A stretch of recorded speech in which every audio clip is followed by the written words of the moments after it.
Leigh Maroni, born, raised here in Louisville, Kentucky. Spent 20 years with the Louisville Metro Police Department. Retired in 2019. That was when I found I had a lot of free time and a little bit of extra money because I went in and found a new, job career and decided I had the time to do something that I've always really wanted to do and invest that time and money to do something that I've always wanted to do, but, with small children and a full-time career, I didn't necessarily, and I'll say make the time because it really does come down to making the time and making the effort to do it. But I had a very demanding job and it was just not the time for me. So that's when I started getting into it. Did it take you just starting to realize that even if you had more time, there would always be a spot in your life that would take there would be a necessity to make it because there's always going to be something that fills that time. Right.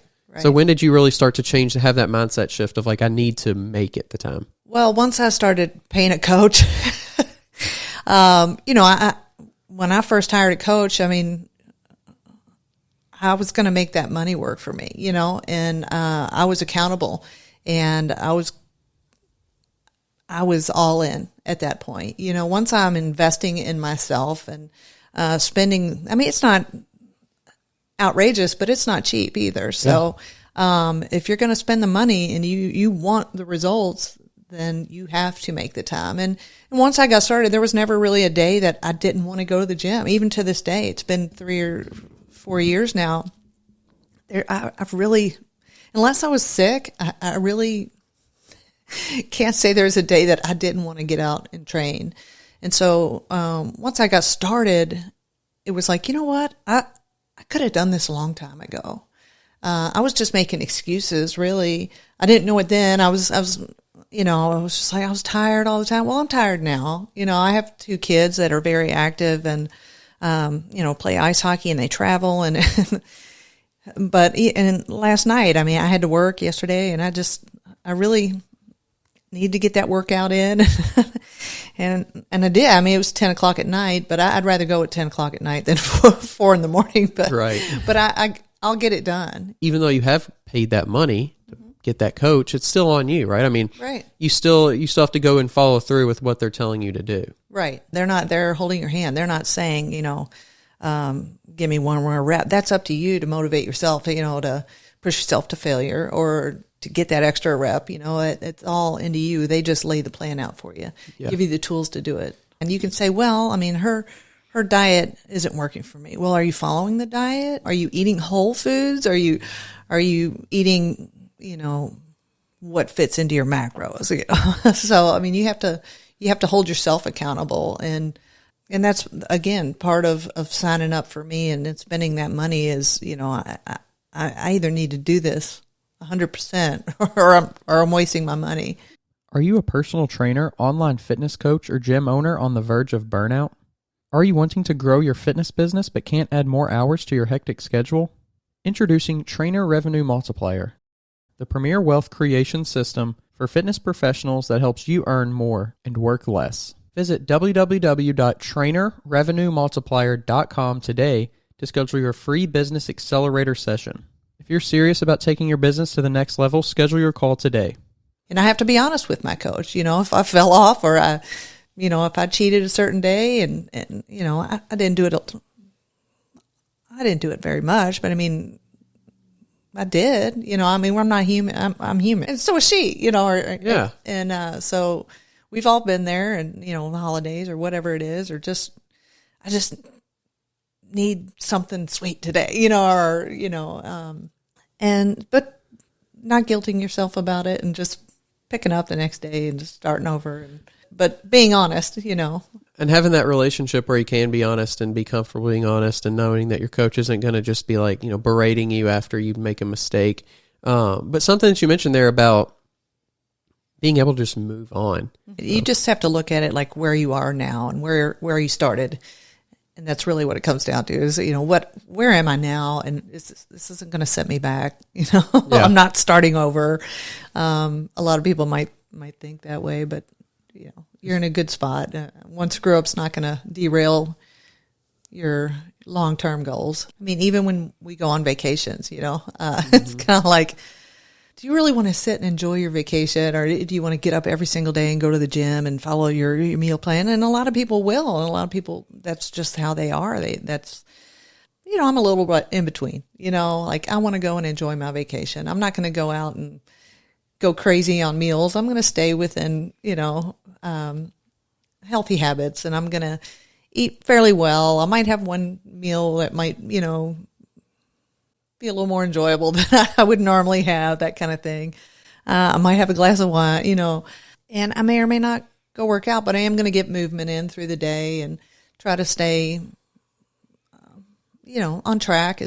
And honestly, when I haven't worked out, there have been a vacation where I hadn't worked out, and I mean, I really felt great. Yeah. I felt guilty, and I felt sluggish, and I felt like, I probably looked terrible, but when I got back in the gym, it was probably one of the best workouts I had, because I really gave my body some rest. And every once in a while, we just need that. But for a long time, I was encouraged to, 2 days on, 1 day off, 2 days on, 1 day off. And I had a hard time on that 1 day off. I mean, I just felt like, I have more to give. I feel good. My energy's good. I really want to be in there.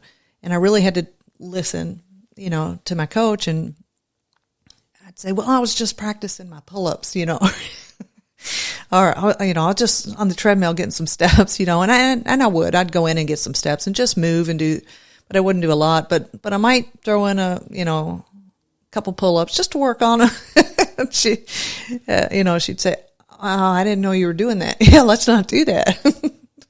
We really need to rest and recover. Yeah. And I haven't met a coach yet that hasn't said, yeah, that's okay. It's okay to take a day off. If you need some rest, let's rest. Or if you're sick, you've got to be in you've got to feel your best, and you've got to be in the best mindset to get results. So, absolutely.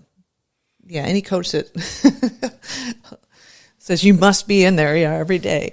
Coach. Might not be that. Yeah. Might not be for you. Might not be. It's definitely not for me. When we finally decided, I want to compete, and I was in the mode to get there, it was like, I've got to do it. That was my mentality. I'm competing one day. Like to me, that's a high level for me. I'm not a high level athlete. I wouldn't say that, but for me, that was the highest level. That was the scariest goal I've ever set for myself, was to actually step on stage and compete in something. And, so I took it extremely serious. I was there every day. I followed every protocol I was given. I followed every meal the way I was supposed to. And, I would try to follow the progressive overload, and, I ended up hurting myself, just like, maybe pushing a little too hard, or, I have to be here by this date, and I hurt my shoulder, doing lateral raises, and I was just like, okay, I'm going to rest a couple days, went in, pushed it again. It was just like, I knew I had done some damage, so I had to just take a break, do a little PT, get a cortisone shot, see some orthopedic doctors. And I was like, okay, so I need to just take a break. It's a big part of this, it's all in the shoulder, but right. Hey, let's make lemonade, right, out of these lemons. And so I was like, okay, I'm going to kill these legs for the next 3 weeks, but, yeah. And, for me, it was like, okay, this is not bad. It's not deterring me.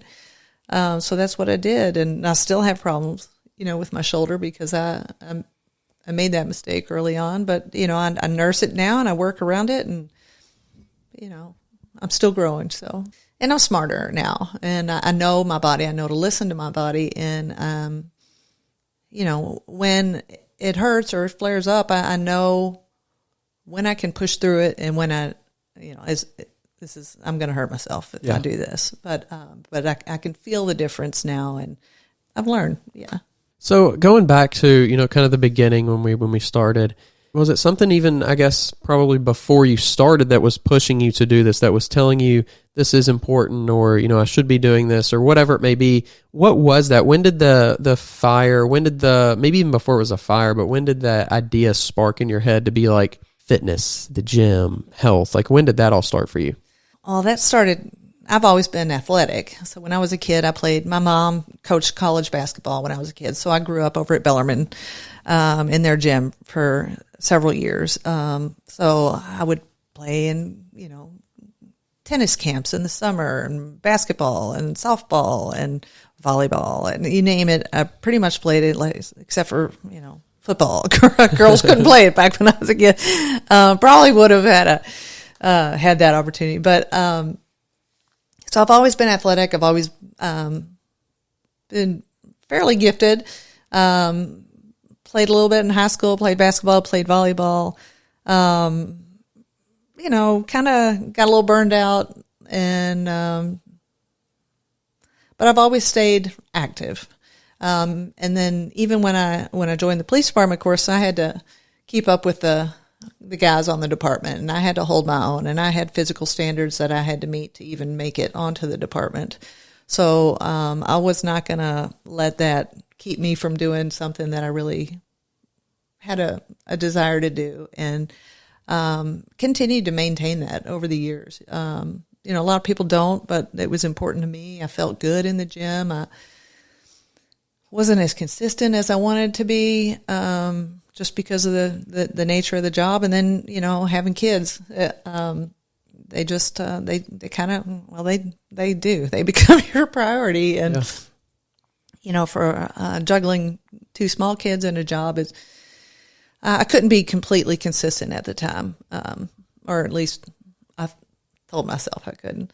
There's a lot of moms out there that do it, and I'm impressed. So, but I always, would run, go to the gym. We had a police gym that we could work out at, 24/7. I was never a really big runner, but a group of us would get together after work, and we might run the bridge downtown, and, just kind of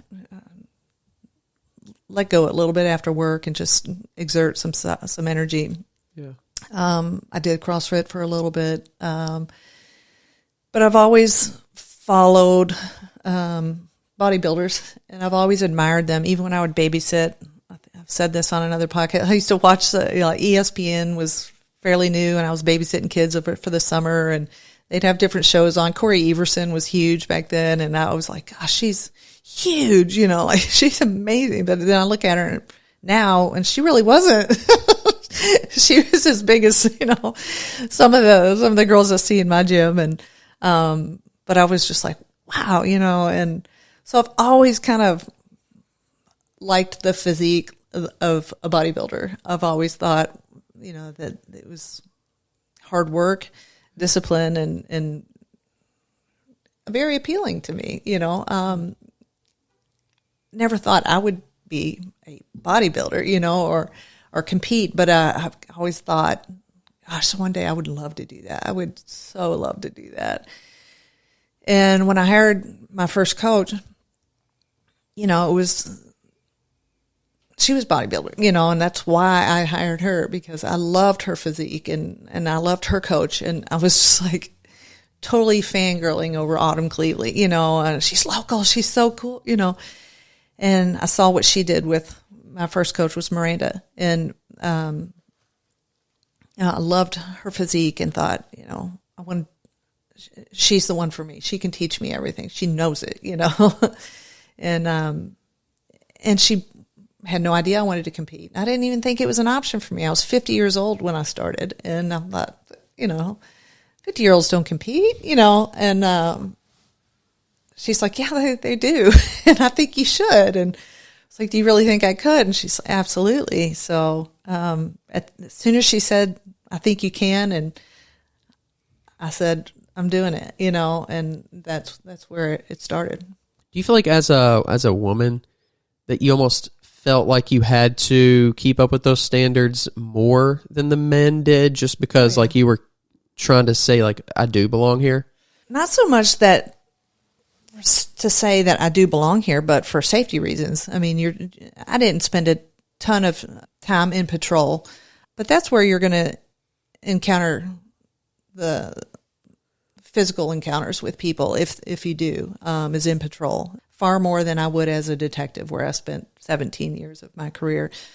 So for me, it was a physical must. I mean, I've never been a big girl, but I needed to be able to, if I needed to chase somebody, who was running, I needed to be able to do that. If I needed to back up my partner who was being assaulted, he needed to be able to rely on me as his partner to save his life, potentially, or, I mean, even just like the way you say that and then just keep talking, it sounds like most people would be like, if I ever got in the position to save someone's life, it'd just be like this moment that maybe would happen one time. If my life is ever in jeopardy, that would maybe be something that would happen like one time, like in my life. Like, but as a police officer, like you never know. Day. It's every day. It's every day. Well, it could be. Yeah. You don't. You go know. into it every day thinking that's a possibility. Most people go into their job thinking, I hope I don't, get a backache today, or get a paper cut. Like, not as a disrespect to that job, but the physical, the dangers are just completely on a whole nother playing field. Yeah, it is. I mean, you don't go to work every day expecting to have, something horrible happen. I mean, you're trained to kind of be aware of certain things, and you're trained how to deal with people to, de-escalate things, or how to prevent, the potential of that. But you just can't predict other people's behavior, and you're really meeting people on their worst day, or in a horrible, they're not looking for you to come to their house, or they're not looking for you. Something bad has happened for them to need you. So they don't call you to tell you the good news. They're not calling you to say, come on over and have some dinner. Right. So, there's just always a risk anytime. And it's not, we don't go to our job every day, with, with our head on a complete swivel, but we are hyper vigilant of the situation, just based on the fact that we're not being called, like I said, to come over for dinner. So. Right. Yeah. I mean, so yes, one person's calling you because they need you in a possible life-threatening or some sort of bad situation, and another person that you're possibly going to meet is the person that did that thing. Right, so. Right, and right. And they don't want you to know that. Right. So. Yeah. What about from the self-defense aspect? Like, did you as a woman, or just in general at the police, as a police officer, have an opportunity, or was that mandatory, or what's that kind of look like? Just curious. Training, or just on the job encounters? Oh, just training. Just like, yeah. You do have self-defense, through the academy, of course, before you're even sent out on your own. And then, annually we would have in-service, and maybe every other year. So we would have, self-defense tactics on new policies or new methods. A lot of jiu-jitsu was taught and in those in-services, and they are really helpful and beneficial. A lot of like verbal judo, they teach you that too, on how to de-escalate situations so you don't have to get into a physical encounter. But it's very important. And a lot of, I'm not going to say every police officer, takes the best care of themselves. The majority of them are sitting in a car all day, and eating fast food, or getting a Thornton's, a Polar Pop or whatever, Yeah. And aren't the healthiest, because it's not their priority, but for a lot, it is. Well, I think it's interesting that there aren't of course there are the standards that you have to meet, like you said, and throughout the academy and to graduate and things like that. But it's crazy to me that there's not higher expectations. Yeah. In what world would we put our trust and our faith and our hope and our worst situations to people who, and sometimes I think I have too high of expectations. I don't expect people to be, look like Superman or anything, but I think we should hold our, this is just my opinion, our law enforcement to some sort of I don't know if even like a college level athlete, it just seems almost more like a liability than anything to put people out there who aren't physically capable. And we know that physical health really impacts mental health, I mean, that's just a no-brainer nowadays. Like, where does the liability even come into that? Much less like the optics of it. Yeah, Just, no, it's I interesting. agree. I think there should be annual physical agility tests. That I think not only would it, benefit the department. I mean, I think it would motivate more officers to take care of themselves, knowing that they had to pass this test, or at the end of the year, or the beginning of the year, whatever it is, to continue. I know that they just started, even a pay incentive. I think they talked about it at some point, pay incentives for officers that would meet these certain requirements. It never really came to fruition. I know they started a wellness center. They just built this brand new facility. I haven't seen it yet. I don't know that it's quite open for retired officers yet, but I've heard that they might. So I'd love to check it out. But they have, it's staffed with physical trainers, mental health. They're going to have there for officers that are involved in shootings and have to decompress, and they're going to have to. They always do have to meet with a psychologist before they can come back anyway. But just somebody they can go to, and they're going to all be required to meet with this person at least once, because I think they may not think there's an issue, but once you are forced to actually sit down and talk to somebody and say, check in and what's going on, then they might actually take advantage of that and say, well, I could actually use you right now, that kind of thing. And I think that's a big thing for officers too, is the PTSD. We see an awful lot. I spent 12 years in homicide, and I saw a lot. I wouldn't say I have, PTSD from it, but I don't think I'm normal. I don't think my lunch conversations are normal for most people.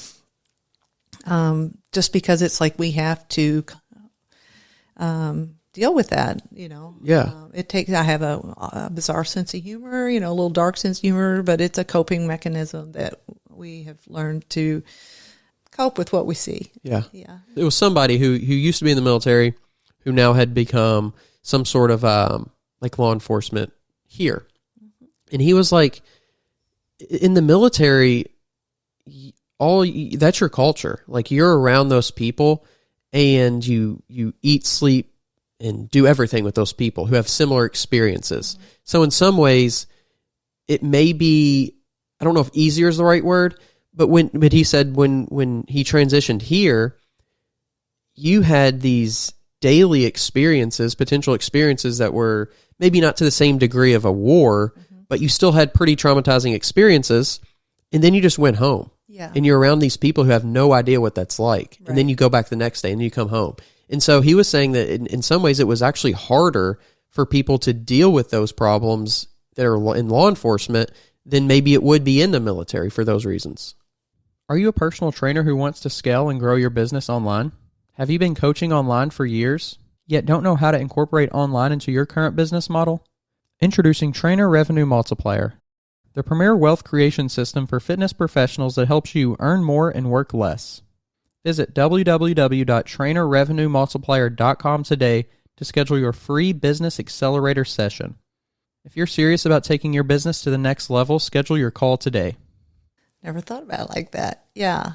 It 100% though. I adjusting to civilian life, after I retire. I mean, it's hard. It's hard for me to be around. Like, my kids play ice hockey, and they have and I've gotten to know all their moms, and we travel and we go on trips and we stay in hotels, and the parents spend a lot of time together. And for me, it's just kind of like,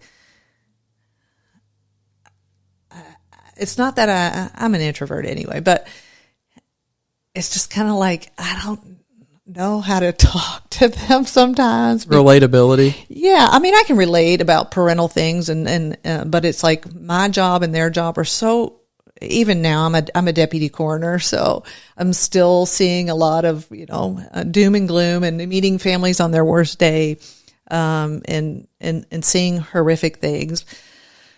And of course they're fascinated, and they want the stories, and it's like, I can tell you the stories, but they're they're really not good stories. Everybody loves crime shows and things, but it's just hard to. It's like I didn't, I wasn't a stay-at-home mom, or I wasn't doing a lot of yoga, or I wasn't a teacher, I wasn't a nurse, so I just and I'm interested in what they're doing, so it's hard because everybody gets my sense of humor that I've worked with because they know me or they have the same type of sense of humor. So I might come across as kind of cold, or just kind of not cold, but just insensitive maybe. But it's not that I'm insensitive whatsoever. I'm probably more compassionate than most people. It's just that I have to detach, and I can't because it's too hard to take it home. I mean, I married a policeman, because I dated guys that weren't police and they didn't get it. They just didn't get it. And, it was hard. It was hard to, have a girlfriend that might have to take some guy down, when we're in public because he's assaulting his girlfriend, or something. And that never happened, but, it could, or, if a guy was robbing a bank and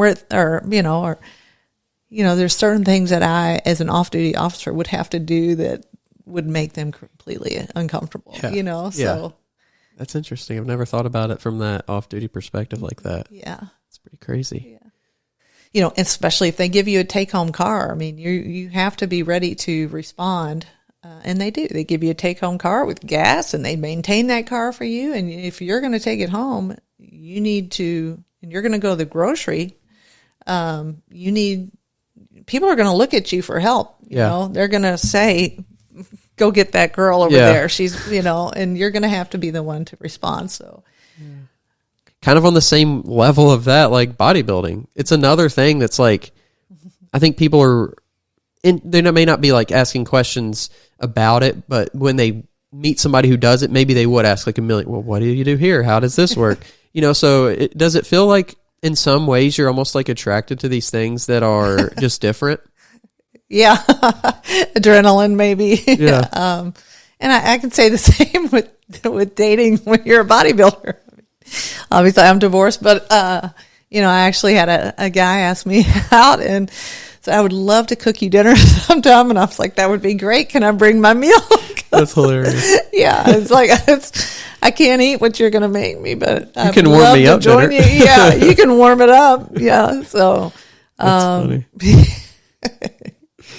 Once again, kind of going back a little bit, when you did decide to get into bodybuilding, what were some things that you thought, like what was that initial experience just like in general for you? Well, I was, like I said, I was all in. When I first talked to the coach, and she's like, well, how much water do you drink? I was like, a glass a day. It's like, okay, well, I need you to drink a gallon. I'm like, gallon? I can't drink a gallon of anything, But it was like, okay, all right. If this is what she says to do, this is what I'm going to do, and I'm willing to do. You have to be willing to do it. And I mean, I never missed a workout. I never, it was like, this is so much food, I'm going to eat how much, and oatmeal, eggs and oatmeal. But so the amount of food for me was like, I can eat more food and lose weight, and I didn't see progress for, a couple months kind of thing. But once I did, it was almost overnight, and I was like, I have abs, and I loved it. And what really surprised me was, I mean, it's pretty much an individual sport, but I felt a lot of support from other women in the gym. There was never a day where,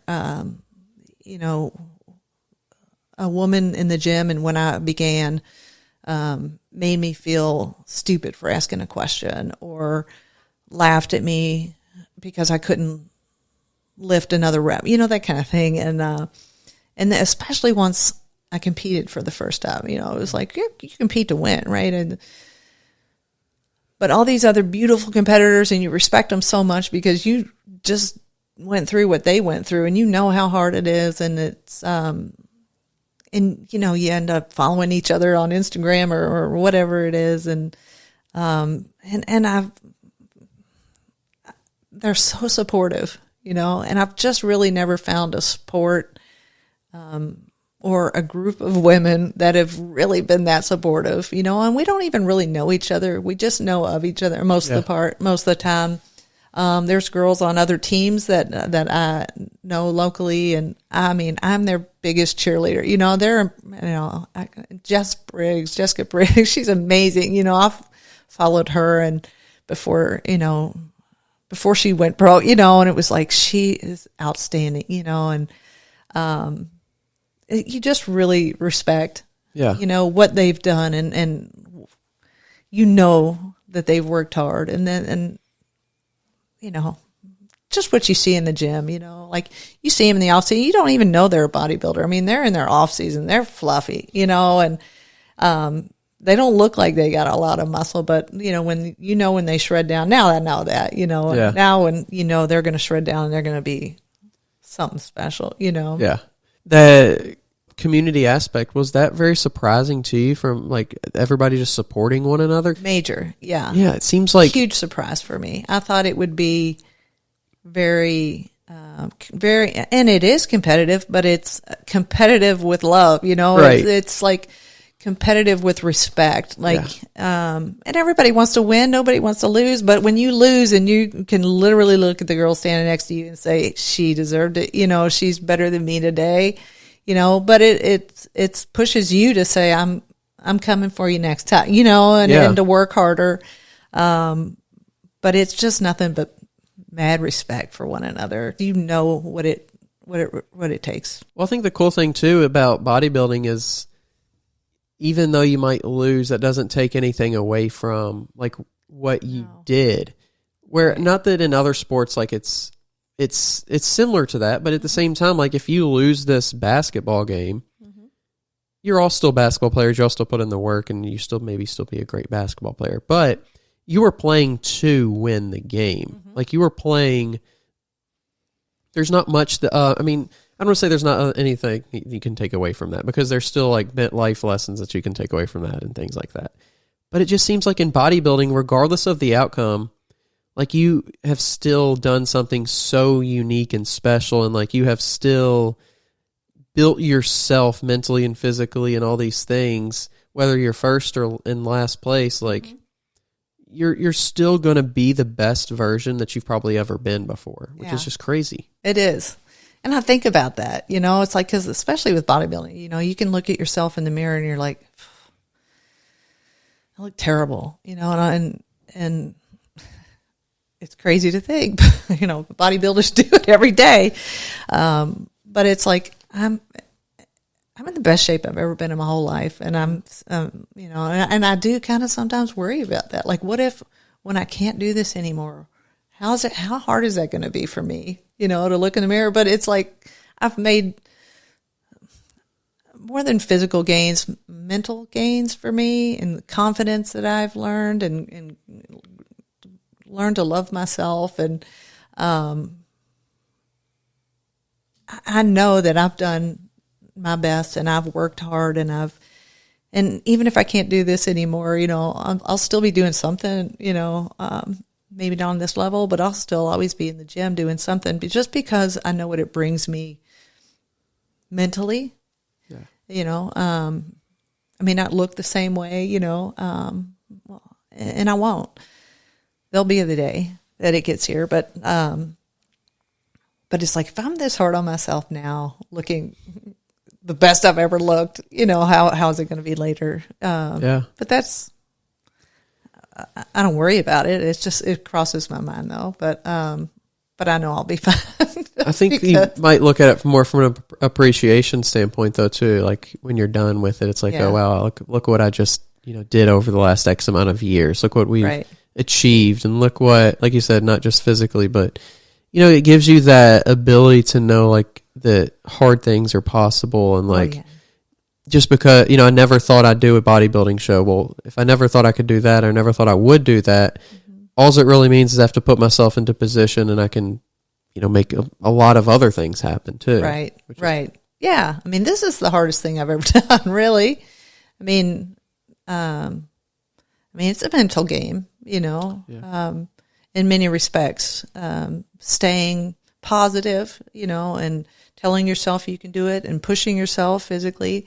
I like that it's set a really good example for my daughter too. She's 13 and, she'll, she'll get in the mirror and do her little poses. At first it was kind of like making fun of mom kind of thing, but now I think she really likes it, and she's talked to, and she will go to the gym with me occasionally, and she likes going, Mom, can I go to the gym with you? And I'm like, absolutely. I just want to encourage her to find a love for the gym. I don't push her to go. I would. But if she ever wants to go and learn, and I'm more than happy to have her there with me. And other people have been like, I wish my mom would take me to the gym when I was younger. And I was like, I do too. I started this a long time ago. She's talked about, competing. I mean, she likes leg day, but I like leg day too. So it's hard to get her to do anything other than leg day. But I mean, she's 13, so I want her to explore sports, and I want her to explore her. She loves horses, riding horses, that kind of thing. But if that's something she wants to do, I want to foster that. I think it's healthy. I think it's and she does. I mean, she'll wear clothes that, I'll wear. Is it weird to, maybe even for her, for you and her together, or whatever, to know that like, hey, my mom does this thing. And, most people aren't even in the gym, but now she takes it to this whole other level. I mean, is it just strictly like, hey, this is cool, I'm proud of her? Or is it just kind of, even maybe amongst other people, it's kind of weird that she does it, or like... is there any of that going on? I don't know. I don't really know what she tells her friends or anything. I know that my son has come home and said, so-and-so said they saw a picture of you and you were jacked. I'm like, that's right. But like, I might be friends with their mom or something, Right. So it's kind of, I think he likes it, But they don't tell me a lot about what they talk about or anything, Yeah. But I know Ava likes to follow other competitors, and she does have an interest in it. That's and she's cool. Talked about, can I wear your suit when I do? So I think you'll be in a different suit. She's all wellness. I think just like having that like passion about something, so many people lack passion for anything. So when you can find that, it's so contagious. It makes people not just necessarily do what you do per se. Maybe it does, like that's what they love, but just, well, if that person feels that way about this, I want to feel that way. And then they search what they're passionate about too. And I think that's really cool how that can be so contagious. Yeah. And she's like that. I mean, she's never been a huge, she's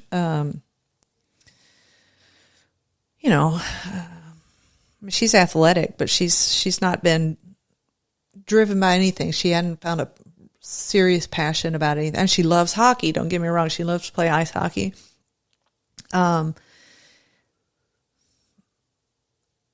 But this is, and team sports and things she's played, but this is something she can do on her own. And I think that's more her thing. And it's kind of my thing too. I like an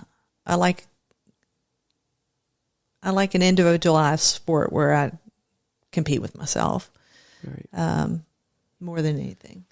And do you think it too has like anything to do with, I want to control like the variables? I want to, I don't want to put this in the hands of a teammate. Do you think that there's any of that? Well, I never really thought about it. I think, I think it could be, that this is something I have more control over, and I can dictate more of what. I don't have to rely on other people, because sometimes when you do, you might lose, or sometimes you get better. But when you look at it like that, or where you're in control of it, it's all on you. That can be empowering, right? Yeah. But it can also kind of be it's like, oh, it's all on me. Yeah. So I gotta No pressure. make sure I do all this stuff, because Right. I can't point to anybody else and say, well, I Right. did my thing. But Yeah. Well, but I like that. I mean, that's Yeah. the challenge for me, is like holding myself accountable. And, I don't, same thing with my career, is like, I really took great pride in my work product and how it was perceived in court. It's ultimately, if you're going to win a case, it's up to what you did. Yeah. And so that was what drove me to work hard and really,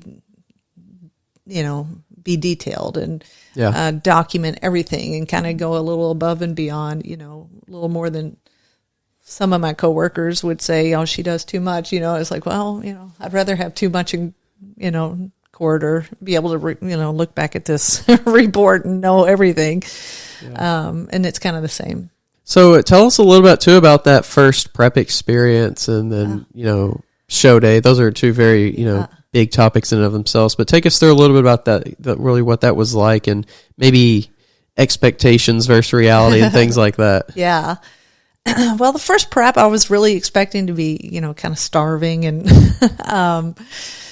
depleted, and I thought I'd be running a lot. I just didn't know what to expect. So I was really surprised. I stayed, a lot of people go really low on carbs. I stayed pretty lean through prior to prep. So it wasn't excruciating for me. I think my carbs were, higher than most.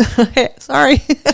But, and it wasn't, a lot of running. It was just really walking on the treadmill, just getting some steps in, maybe a brisker pace, but not quite a run. But, I didn't think it was horrible. I really didn't think it was horrible. The first, competition, I was really nervous. Kind of a deer in the headlights, don't know what to expect. You walk in there, I walk on stage, you can't see anything. It's just a bunch of bright lights, and it's kind of like your legs are shaking, and, but I felt really good. I felt really good about the package. Clearly placed where I should have placed. But it was my first competition. I was ready. I'm not going to say I had a coach that put me on there before I was ready. I was ready. But I was ready to compete. I wasn't ready to win, Yeah. And I think for me, that was the lesson. I went in thinking, I'm going to win. No, but it was a great experience, and I loved everything about it. And it had people come to me, say, why aren't you doing figure? Why? I was like, well, because I'm bikini. It's like, well, clearly I'm not bikini. So I thought, well, maybe I will try figure. And, my coach at the time was like, let's do it. And the second show, I was so much more relaxed because I kind of knew what to expect. Right. Prep was a little different for that one, a little bit more stairs, a whole lot more stairs, cut back a little bit more on carbs. I definitely had a leaner package in the second show, and I just felt so happy. It was like one of the best days ever, and I think it shows on my face. I mean, I could have been in the last place, but I felt great. I felt like I worked hard, and I felt this is better for me. This is a better division for me. My body type is much more suited to this. It's not as, developed as it will be down the road, but this is where I'm comfortable. This podcast is sponsored by Smoking Gun Coffee, a veteran-owned coffee company that strives to give back to those in need. Don't forget to use code TWR10 for a 10% discount at checkout. Right. You can kind of feel like there's room for progress here. Absolutely. There's always room for progress. Even if I just stayed in bikini, it would have been a lot more progress, would be needed. But I just have more of a figure build. Gotcha. Yeah. How long between the first and second one was it? Right around a year. Okay. Yeah. So a good time period. After that first one, was it kind of like a no-brainer that this is still going to be the thing that you do? Was it like, Yeah. was it? Yeah. I was like, let's, I didn't want to go out and gorge myself with food because I'd been deprived or anything. I was just like, I'll take a day and eat, and I'm ready. Let's go. I'm ready to transition, and I want to grow, and let's get started. Like, when can we start is how I felt, because I really, and I'm older. I know I'm not going to do this forever. And I just wish I'd have started so long ago, but I love it so much, and I get so much from it, and I just want to keep doing it. What do you feel like you do have an advantage over, though, somebody that might be starting at 20, let's just say? Like, do you feel like you may hold some mental advantages over that person? I don't know. Everybody's different. I have a little muscle maturity. And life experience, and dealing with stress and things like that, and obstacles that come in. I just, you know how to adapt and overcome in life situations sometimes, and 20-year-olds maybe don't. But and I know what my drive is right now, and I know I have a goal, and not that they don't. I don't know. I don't think like a 20-year-old. I wish Yeah. Well, I think maybe just knowing that, like you said, life experience, and knowing that something isn't the end of the world, right? Oh, like, yeah. Oh man, this not getting this placement or something on prep happens. It's still not the end of the world. Like, don't get the placement at the show. It's not the end of the world. So you can keep on moving forward without those lapses, and, one mistake turns into 20. Yeah. Yeah. So I think that can be very powerful, and just experience in general, whether that be bodybuilding or just life experience. I think it goes a long way. But when you set out, or maybe even now, do you have an idea of what that, track looks like, or what like that afterwards does look like, or is it just kind of let's keep going on this and see what happens? For me, it's just kind of roll with it. As long as I'm enjoying it, and as long as I'm seeing improvement, and I'm happy, knowing that I worked hard and I've put effort in. And I recently switched coaches, so I'm excited to see, what we can do with the next year, and it's just a different way. I was just needed a change, Yeah. I just had a gut feeling. It's just time to change things up, and not that I was unhappy by any means. I just thought, I can't do this forever. I want to try something different. Taste a different flavor, yeah. Yeah, and just see if that's any different, and it is different. Whether the outcome's any different or not, I don't know. That's to be seen down the road. But I would even say sometimes, like, nobody wants to see masters, But, I went to the shows this past year. I was at the Bluegrass shows, and I wanted to see the master. I was like, I want to see who I'm competing against, someday down the road here. And I'm interested in seeing him. And honestly, these younger guys sitting behind my daughter and I went, and they were like, they're 50? Right. You're telling me those ladies are 50? Bam, and I was just like, all right, masters, So I was like, maybe people do. Some people probably do want to see masters, I think it's picking up a good bit of steam too, though. I mean, with the Masters Olympia starting back up, and I think there is a newfound sense of like people appreciating the the long-term benefits of it, right? Like you said, oh my gosh, they're 50 or they're 60 or they're 70 or whatever. Like it is mind-blowing, because we see age as this thing that's debilitating, and that's takes everything away from us, and we can't get up off the couch after this, and we need to be on these drugs at this age. And but when you look at bodybuilders, it almost shows you a glimpse of what's possible when you take care of the things we should be taking care of, right? Which to me is a great up there on the stage. It's a great physical manifestation of what's possible. Yeah, and I just feel great. I mean, and I don't mean physically. The whole package for me, it's just I'm just in a serene state, happy place in life where I just take my days as today. You know, I really don't project about down the road. I just don't, because it just brings too much anxiety and worry. It's like the more I just stay in the day, the happier I am. And so I'm going to do what I'm supposed to do today, and wherever it goes, as long as I feel good. And I've had, Donna Sleep said to me one day, "Are you doing it for them? Or are you doing it for you?" And I'm like, "Oh, I'm totally doing it for me." Well, then keep doing it. I'm like, all right. She's a great person to go to on that. Obviously has the life experience and the bodybuilding experience. Yeah, she's amazing. She has a ton of great input and great wisdom to be shared for sure in this community, in the bodybuilding community in general, not necessarily even just the local one, but just the one that may be online and the one that is out there.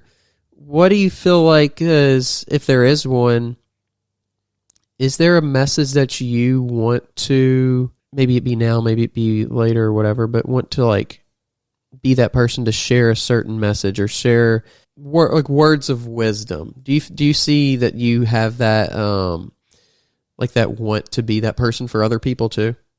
What I love to see, and I wish a lot of people would do, well, and I do for the most part, people do, but it's like when I went into the gym and started, if somebody had been nasty to me or wasn't supportive of me, again, like I said earlier, made me feel stupid for asking a question, or I probably wouldn't have gone back, And so when I see people that are new to the gym I've not seen before, maybe a little overweight, and I've said this on a previous podcast as well, but they're showing up every day and I'm starting to see their face every day.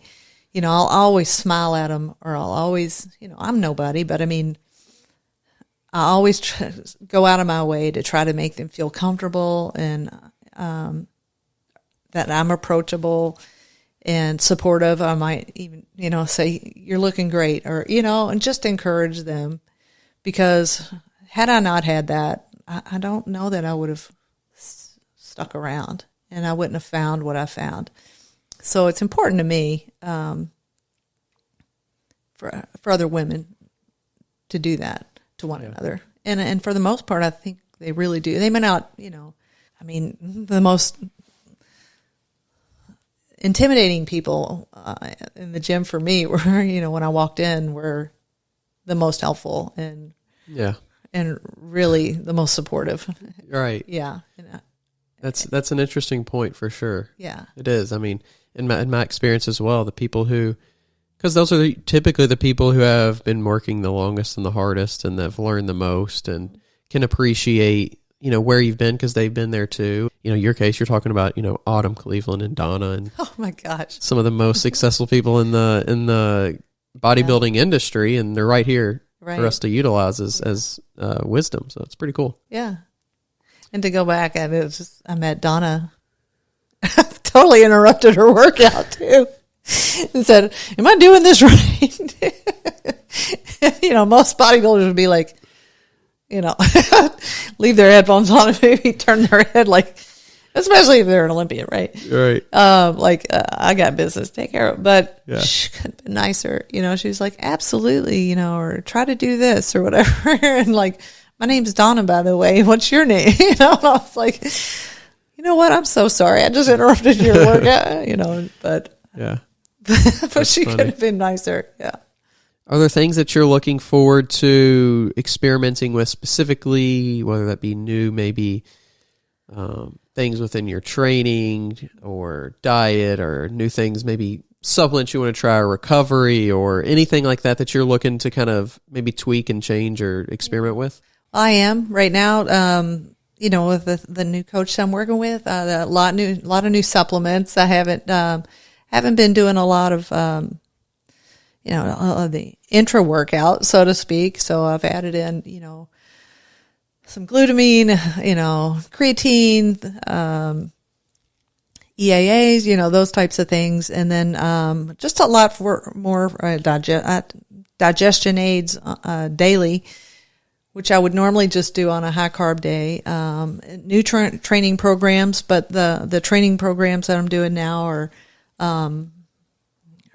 really focused on time under tension, slow, controlled, and a lot of pause reps, which is new for me, but I am seeing a lot of progress with that. I mean, it's slow. It's with anything, obviously, but I am seeing and feeling a difference, and it's just a change up for me.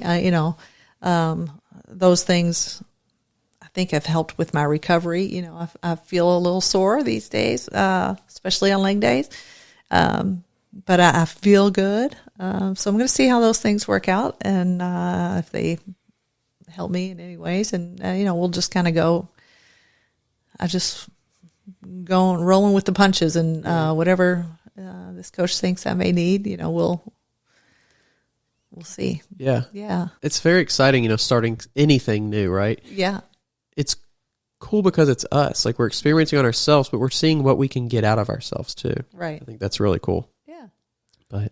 But yeah, it was great getting to chat with you. I really appreciate you coming in and kind of sharing a little bit about yourself, the personal side, the fitness side. It was a great conversation, and I think there's a lot of athletes out there, and just a lot of potential athletes too. Looking into the sport of bodybuilding, it may be thinking, can I do this? Am I the type of person to do this? Or am I too old to do this? There's people out there who might be even 30 years old thinking, there's no way I can compete with somebody who just got in at 20, or there's no way I can, and I think that to a certain degree, maybe, when you start obviously does have an impact, but like we were talking about, it's your own journey. There's so much you're personally going to get out of it, and you're always going to be a better version of you at the end of the day. So I think that's the most important thing to consider. But like I said, I really appreciate it. It was really great getting to chat. That's great to be here. Thanks. I appreciate you having me. If you're tired of searching for a coach or trainer, somebody who knows what they're talking about and has experience, make sure you go check out the new Coach's Corner on weightroompodcast.com.